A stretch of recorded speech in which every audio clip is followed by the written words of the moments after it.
Tout le monde a une activité dans la vie qui le rend particulièrement heureux. Et pour moi, ça a toujours été de rouler à tombeau ouvert.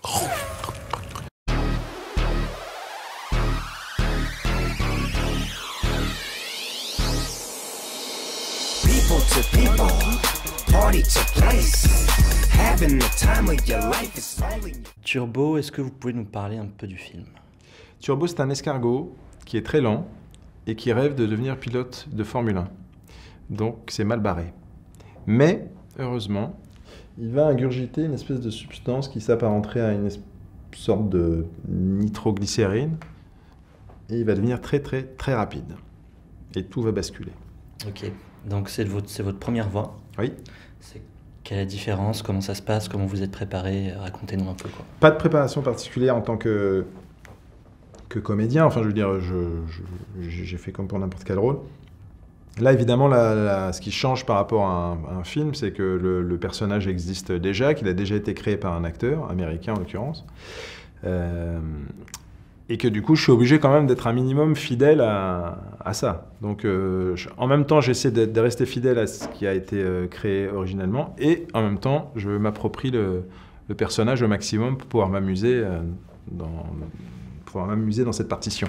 Oui, donc du coup, vous êtes un peu inspiré de Ryan Reynolds inspiré, oui, enfin en tout cas, c'est-à-dire que faut pas que ce soit une imitation, c'est inspiré, donc je suis guidé par ce qu'il a fait, ça me donne une direction, et après là-dedans, je trouve des petites variantes. Et justement, comment ça se passe quand vous inventez un rôle de A à Z? Quelle est la différence? Comment ça se passe dans cette optique-là? Là, ça n'a rien à voir, parce que moi, là, j'arrive en fin de processus. Ouais. Tout a été fait, presque. Là, c'est juste donner une voix. Donc, ça n'a rien à voir, mais c'est assez... en même temps, c'est assez confortable, parce que et en même temps, c'est un peu aussi frustrant, parce qu'on ne peut pas toujours aller là où on serait allé, nous, si on avait créé le personnage. Donc, voilà, faut gérer ça à l'équilibre entre... rester fidèle au film original et en même temps y mettre sa petite patte. Et dans l'ensemble, c'était une bonne expérience? Vous seriez prêt à renouveler ça? Oui, ça m'a beaucoup amusé. Ouais. Ouais, ça m'a beaucoup amusé. Alors, donc vous avez commencé avec des sitcoms français. Ouais. Maintenant, on peut dire que 2013, c'est un peu l'année Laurent Lafitte, avec 6 films, si je ne me trompe pas. En fait, non, j'ai deux films qui sortent cette année. Il n'y a pas 6 films. Non, je ne ferai pas 6 films par an. Le fou.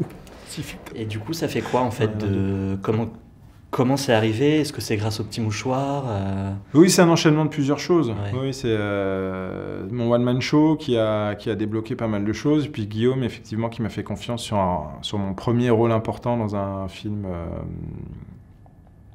important aussi. Et forcément, ça débloque... ça débloque plein de choses, le film ayant marché en plus. Bon. Forcément, oui, ça débloque des choses. Après, il faut faire des choix. Faut être sincère dans ses choix. Justement, quand on débute avec le parcours que vous avez eu, est-ce qu'on s'attend à finir à la Comédie Française? C'est un peu un grand écart. Mais je ne finis pas à la Comédie Française. Je suis pas si vieux que ça. Ouais. Mais non, parce que... disons que mon parcours il est atypique dans le sens où j'ai fait plein de choses différentes, mais quand j'ai fait le Conservatoire national, c'était pour entrer à la Comédie Française. Donc, il s'est passé 15 ans entre ma sortie du Conservatoire et mon entrée à la Comédie Française. Mais c'est pas complètement illogique, quoi. Ça n'arrive pas complètement par hasard et de manière complètement surprenante. Si vous deviez choisir entre le théâtre, le one-man show et le cinéma? Non, je peux pas. Le one-man show, j'en fais pas pour le moment, mais non, je peux pas choisir entre le théâtre et le cinéma parce que déjà, j'ai pas besoin, je suis pas obligé. Donc, tant que non, puis non, je peux pas choisir. Ce sont deux choses totalement différentes, mais qui me donnent autant de plaisir. Donc, je vois pas pourquoi je me passerais de l'un ou de l'autre. Justement, j'ai vu que là, vous tourniez dans plusieurs films. Tristesse Club? Tristesse Club que je viens de finir, oui, avec Vincent Macaigne et Ludivine Sagné. C'est quoi? C'est un remake français du Breakfast Club ou Non, pas du tout, rien à voir avec Breakfast Club. Excellent film d'ailleurs. Non, c'est un premier long métrage d'un garçon qui s'appelle Vincent Mariette, qui est scénariste aussi. Et c'est un très très très beau film. C'est une comédie, mais une comédie assez mélancolique. Et puis j'étais très curieux de travailler avec Vincent Macaigne, qui est un personnage singulier et vraiment étonnant, et Ludivine Sagné que j'adore beaucoup, qui a une filmographie assez exemplaire. Je trouve qu'elle fait des choix vraiment... non, j'aime beaucoup cette actrice. Donc le scénario est très très beau. J'espère que le film sera aussi beau que le scénario. Vous avez le droit de dire un peu ce que ça raconte? Ah pardon, oui, ce sont deux frères qui sont plus très proches, qui se retrouvent réunis parce qu'on vient d'annoncer la mort de leur père. Et ils ont rendez-vous à un crématorium pour la crémation du père. Et quand ils débarquent dans ce crématorium, ils se retrouvent dans une petite ville complètement désaffectée, juste avec des chiens errants et cette espèce de crématorium abandonné. Et il y a cette jeune fille, là, cette jolie blonde qui est jouée par Ludivine. Et voilà, c'est la seule personne qui est là et qui nous dit je suis votre demi-sœur. Okay. Première nouvelle. Et en plus, votre père n'est pas mort. Mais c'est la seule idée que j'ai eue pour vous faire venir tous les deux. Et partant de là, ils vont aller à la recherche de ce père. D'accord. Et... Non, c'est un film, c'est vraiment surprenant. Noémie Lovski aussi. Non, Ok, on ira voir ça. Oui.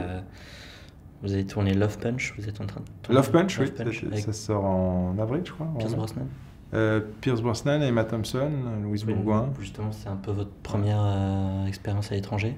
Non, j'avais déjà tourné avec des Anglais. Okay. Pour une série avec Clémence Poésy. Oui, c'est ça, Birdsong.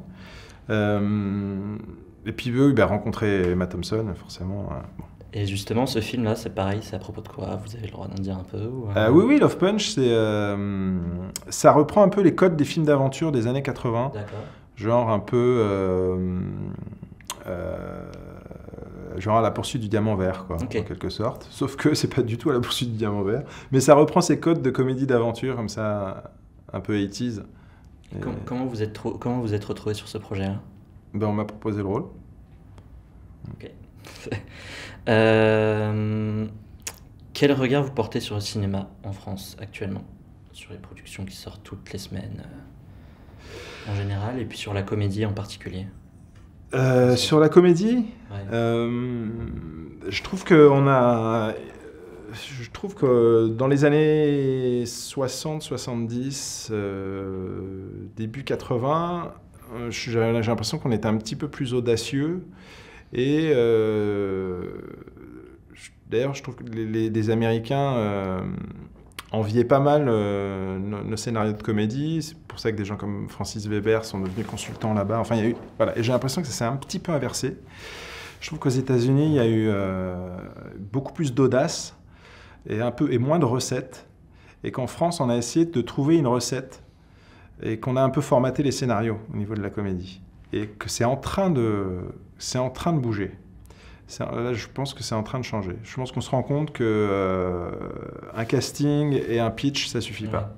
Il faut un scénario qui fonctionne sur 1h30. Il ne faut pas juste un pitch, il ne faut pas juste des vedettes.